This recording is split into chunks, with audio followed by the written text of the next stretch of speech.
जोरहाट पूर्व राजस्व चक्र के अंतर्गत कुमार केवर्त गांव के निवासी ज्योति कुमार दास ने आरोप लगाया कि उन्हें उनकी अपनी पैतृक भूमि का मालिक होने के बावजूद भूमाफिया बताकर बदनाम किया गया। उन्होंने कहा कि उनके पास भूमि से संबंधित सभी वैध दस्तावेज, ट्रेस मैप तथा राजस्व अधिकारी द्वारा जारी स्वामित्व प्रमाण उपलब्ध है। ज्योति कुमार दास के अनुसार उनके दिवंगत पिता महेंद्र दास से उत्तराधिकार के आधार पर उनके नाम 185 नंबर मियादी पट्टा की 4 बीघा 2 कट्ठा 12 लेचा भूमि दर्ज है। उन्होंने आरोप लगाया कि अब पड़ोसी अनीमा दास और उनके पति अरुण दास इस भूमि के 2 कट्ठा हिस्से पर अपना दावा कर रहे हैं और इसे लेकर लंबे समय से विवाद चला रहा है। ज्योति कुमार दास का कहना है कि विवाद के दौरान उन्हें तथा भूमि खरीदने के इच्छुक व्यक्ति को मीडिया के सामने भूमाफिया कहकर बदनाम किया गया। इस बीच अनीमा दास पक्ष ने भूमि पर स्थगन आदेश की मांग करते हुए जोरहाट सिविल जज न्यायालय में याचिका दायर की थी। हालांकि अदालत ने स्थगन आदेश की उनकी याचिका खारिज कर दी। हालांकि भूमि स्वामित्व से संबंधित मूल बात अभी भी न्यायालय में विचाराधीन है। ज्योति कुमार दास ने कहा कि उन्हें न्यायपालिका पर पूरा भरोसा है और उन्हें विश्वास है कि अदालत से उन्हें न्याय मिलेगा। उन्हें ये भी कहा कि उनके पास अपने स्वामित्व के समर्थन में सभी आवश्यक दस्तावेज मौजूद हैं। जोरहाट से जितेंद्र सोमानी की रिपोर्ट। মানে একচুয়ালি আপোনাৰ এখেত আমাৰ বৰ্তা হয় ঘৰৰ ওচৰৰ। আমি এখেতৰ পৰা মানে একচুয়ালি আমি মাটিটো কিনিছো। টোটাল আপোনাৰ 4 বিঘা কিমান লোচা মাটি আছে। কোন জায়গাত হয়? এই গড়মূৰ কুমাৰ কৈমত্ত গাঁও। তো মোৰ নাম বিতুপন দাস।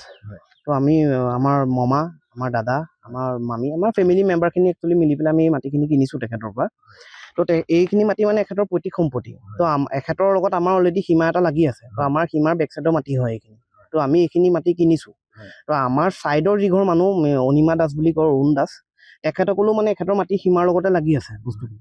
তো এখেতসকল অনিমা দাসতে মানে সীমাৰ ফাইদাটো উঠাই পেলাই তেখেতে মানে অলৰেডি মাটিটো দখল কৰি পেলাই মানে 2 কঠা মাটি এখেতৰ পৰা ল'ব বিচাৰিছিলে বস্তু মানে সাধাৰণভাৱে বেআইনী ভাৱে মানে সীমা ঠেলে বুলি কয়। তেখেতৰ অলৰেডি পকা ৱাল মাৰি থোৱা আছে, কিন্তু তাৰ উপৰিঞ্চি মানে তেখেতে পকা ৱাল সীমাটো বাদ দি পেলাই মানে তেখেতক এক্সট্ৰাকে মানে বেআইনীভাৱে মাটি অলপ দখল কৰি পেলাই মানে এখেতক দাবী ধমকি দিছিলে। মানে তেখেতে এতিয়া বয়সস্থ মানুহ কাৰণে অকণমান দিগদাৰ পায় আৰু।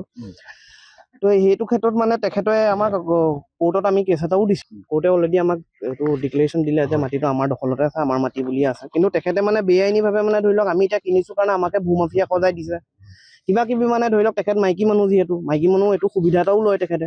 আমি এতিয়া মতা মানুহ ধৰি লওক, এইটো কাৰণে আমি অকণমান এতিয়া আপোনালোকে অলৰেডি ৰেজিষ্টাৰ হৈ গ'ল কেছটো। এতিয়া আপোনালোকে কি বিচাৰিছে? এতিয়া আমি এইটোৱে বিচাৰিছোঁ মানে আমাৰ এইটো এখেতৰ পৰা আমি মাটিটো কিনিছোঁ। আমি অলৰেডি আপোনাৰ দেখিছে আপুনি টিঙৰ বেৰাও মাৰি দিছোঁ। তেখেতৰ সীমাৰ পৰা আমি অলৰেডি 3 ফুট মাটি এৰি পেলাই সীমা মাৰি দিছোঁ, যিহেতু মানুহজনী অকণমান মানে হাই হুলস্থুলটো বেছি কৰি থাকে কাৰণে। তো এতিয়া আমি এইটোৱে বিচাৰোঁ যে আমাৰ মাটি আমাৰ ভাগে থাকোঁ। আমাৰ এতিয়া সীমাৰ ভিতৰত আমি যি কৰি থাকোঁ তেখেতৰ চাবলগীয়া একো কথা নাই, আৰু তেখেতক আমি যিহেতু একো অশান্তি কৰা নাই, আমি এইটো বিচাৰোঁ যে তেখেতেও আমাৰ লগত একো অশান্তি নকৰক। তেখেতে নিজৰ ভাগে থাকক, আমি আমাৰ ভাগে থাকোঁ, কথাটো হ'ল।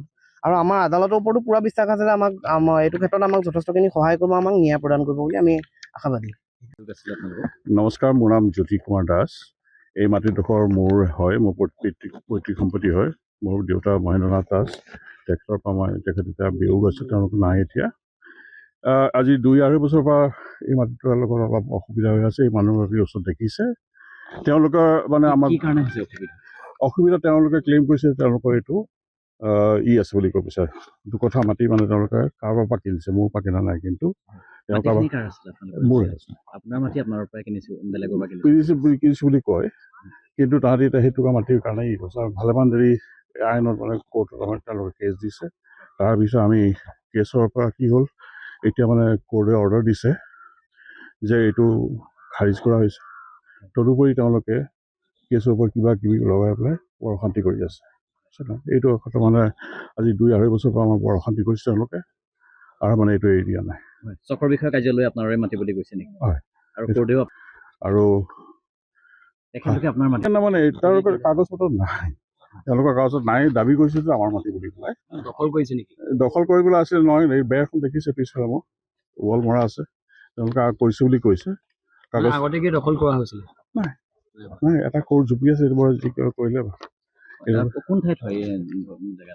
এইটো কয় গড়মূৰ বুলি কয়। আমাৰ গড়মূৰ এইটো কয় কৈবৰ্ত গাঁও বুলি কয়। আৰু মোৰ মাটি ইয়াত তোমাৰ 4 বিঘা 2 কঠা 12 লোচা আছে, আৰু কটা নম্বৰ হৈছে 185।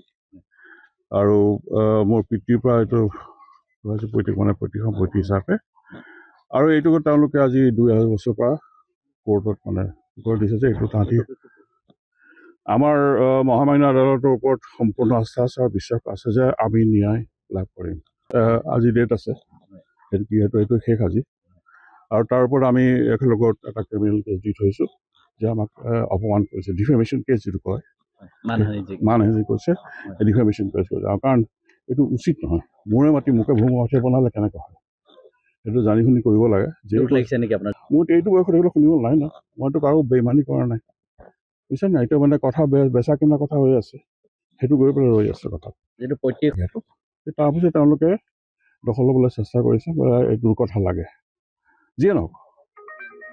এতিয়াতো এইটো सूचना इंडिया के सभी दर्शकों को बधाई।